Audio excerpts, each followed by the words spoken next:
This was the week where Joseph Robinette Biden finally threw in the towel by dropping out of the presidential race and becoming a hero, a legend, a god, the most selfless man to ever walk the earth. He's always put America first, except for the years that he's definitely not, because he's put Israel and himself first for the last at least 9 months.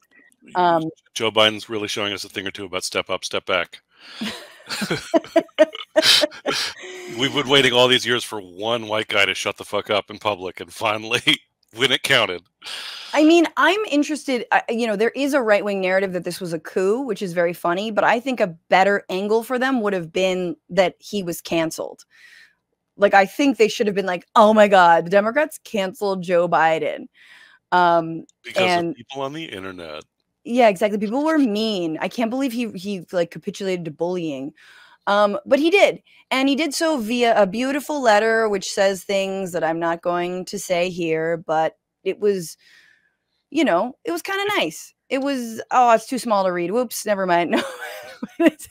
Yeah, if you can't read the font because it's too small, it says, it's over for you hoes.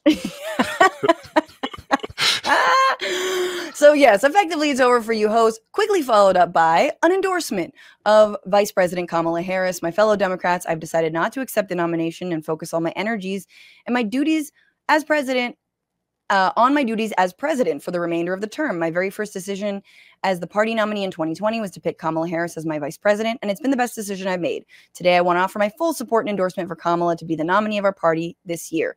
Democrats, it's time to come together and beat Trump. Let's do this. So there you have it. Yeah, I don't know. Nato, what did you think? Did you feel like this was coming? Or was a part of you, like a part of me, I just sort of like broke off and sailed into sea because I was like, oh, I don't think he's going to resign. I mean, but to be clear, like I was not as I was not as confident as a lot of people that he should resign. Do you know what I mean? Like I was, that scary little bitch. Got it. I mean, potato. Because like for me, it wasn't like the way that people were talking about it was sort of magical thinking about like, yeah, you just put somebody at the top of the ticket and then miracles occur. But it's like, it's not just the person, but it's like, how much money are they raising? Where are they putting people in the field? What are their positions? How are they going to control the media narrative? What's the message? Like, so it wasn't like, it was like the whole thing was lackluster, but it also just felt, and all, I wasn't convinced that like, until someone else is the nominee and then has the experience to get savage, like it's not a foregone conclusion that anyone else is going to do better. But, I'm also like, I'm a pessimist and, pessimist to the intellect, as the saying goes. And so, it just seemed like it was inevitable. Like it seemed like the dynamic was untenable. Yeah. And once Pelosi was on the case, I was like, look out. It's over for these hoes. She did say we can do this the easy way or the hard way. And you can only imagine what the hard way was going to be. Like, I'm thinking just some, I don't know, some framing from maybe Hunter Biden has a whole other laptop that Nancy Pelosi's got with like even bigger dick pics. Like, who knows? Right. You know what I mean? As a San Franciscan, I don't like her. She doesn't like me. Her staff don't like me personally, because in December of 2016, I may have delivered a 7-foot styrofoam spine to her office to encourage Democrats to have a backbone against Trump and the right-wing attack at the time. And they are still not over it. I continue to get reports. But that being said, I mean, to quote my own stand-up, like Nancy Pelosi on January 6th was on the phone saying, I wish to Mike Pence. Well, you froze in the face and I'll go to jail and I'll be happy. Like, she wanted to punch him. Yeah. And she's like an Italian grandma, Yeah, right. And so she can bring it.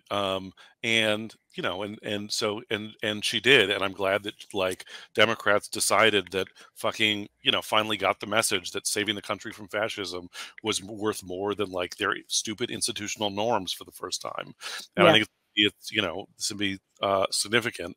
And like I'm also, you know, in some ways relieved that the part. I mean, one of the things that's so illustrative about it, and this is like how disciplined the Democratic Party can be as a party when they get their shit together. Mm. They close ranks around Kamala. They close like in the same way that the party establishment closed ranks around Joe Biden in the 2020 primary, in the same way that they closed ranks around Hakeem Jeffries. Like that, you know, the party establishment wanted to stop Donald Trump and couldn't, Yeah. and like the Democratic Party sort of has that level of structure and control. I think Well, that's really interesting. I mean, what's interesting is I don't think they always have a plan, but I agree they know how to close ranks. And as Bernie people, we understand they do know how to close ranks pretty tightly. And It's usually to fuck with us. It's usually to fuck with progressives. And it can be good, obviously. I think it absolutely can be good. And, you know, it was interesting earlier today, even I was on with, you know, subjected to another awful Piers Morgan panel. And the one thing I said was like, look, at least the Democrats have the fucking audacity to like call back their incumbent president rather than like stick with a 34 felony count criminal psycho like Donald Trump. It's just like I understand, we'll talk about the conventions later on, or the convention later on, and what it could all look like. But the idea that this isn't like somehow not democratic or it wasn't transparent, it's like, I'm pretty sure this entire thing's been very out in the open, more out in the open than some would have liked. And they paid attention to the red flags finally. And we'll talk about maybe why they didn't. But let's talk about Kamala. She obviously is the vice president. She has raised $100 million since announcing, or since the endorsement from Joe Biden on Sunday.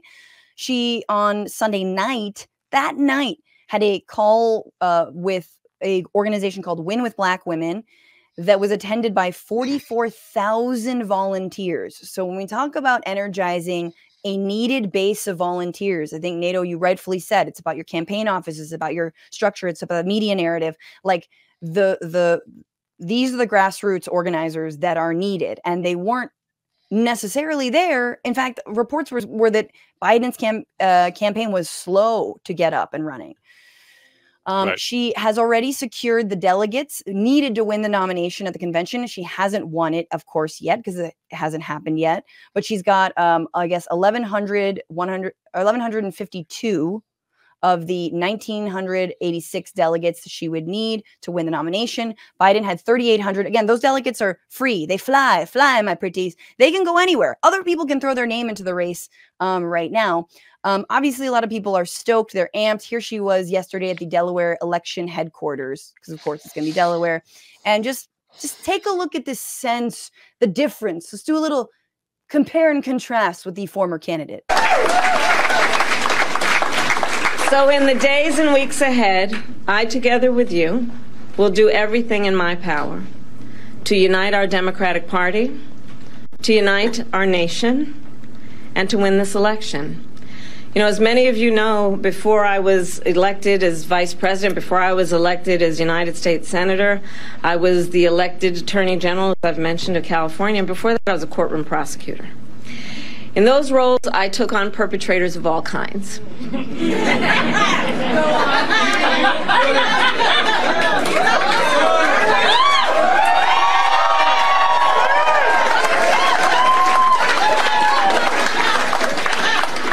Predators who abused women, fraudsters who ripped off consumers, cheaters who broke the rules for their own gain. So hear me when I say, I know Donald Trump's type.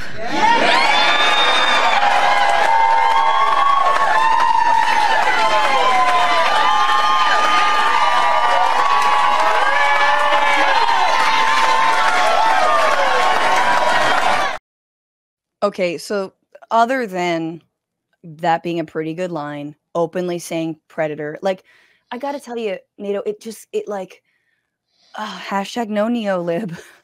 But hearing someone openly call Donald Trump a predator is like, hey, yeah, thank you. Like what we've been saying for so long. So it's nice to see that and hear that. And also, did you notice how much she tried not to smile or laugh? Because this is the only talking point that the right has against her right now, is that she laughed weird. I mean, it's weird because it's like, oh no, but that their line of attack is that she's an easy laugh. Like, she seems too fun. You know what I mean? Like, what a dumb, Totally. what a dumb, like, no, no. Can you imagine, like, Donald Trump having a genuine moment of mirth? Like, right. Can you imagine Donald Trump, like, actually belly laughing? Like, ugh, it's like, the thought is uncomfortable. Did you see the thing? There was a thing on that I saw on Twitter. It will never be next, X or whatever. On the about the debate. Her staff had asked her, like, how she would respond if Trump was, like, pacing behind her the way that he did for Hillary Clinton during the debate, that like, so that he was always in the shot and, like, looming over her. And she said that she'd turn around and go, "What is wrong with you?" And, like, that's the perfect, like, that's the perfect energy. Yes, absolutely. Speaking of Trump, he's freaking out, or not. I mean, everything's fine over there. I say they won. They already defeated Joe Biden. They didn't even have to get to November. He says, so we're forced to spend time and money on fighting crooked Joe Biden. He polls badly after having a terrible debate and quits the race. Now we have to start all over again. Shouldn't the Republican Party be reimbursed for fraud, in that everybody around Joe, including his doctors and the fake news media, knew he wasn't capable of running for or being president? Just asking. And then he says he's hedging when it comes to trying to debate Kamala. Speaking of debates, he says, my debate with crooked Joe Biden, the worst president in the history of the United States, was slated to be broadcast on fake news ABC, the home of George Slopadopoulos. That's actually a good insult. Sometime in September. Now that Joe has, not surprisingly, quit the race, I think the debate with whomever the radical left Democrats choose should be held on Fox News rather than the very biased ABC. Thank you. So he's already like, I don't want to, I don't want to debate Kamala Harris. What's going on, Frantifa? If you haven't already, subscribe to this channel right now. Hit that button. And also, you can become a patron and support the show every single week. Get access to bonus episodes and exclusive merchandise. Patreon.com/Bitchuation Room. Do it.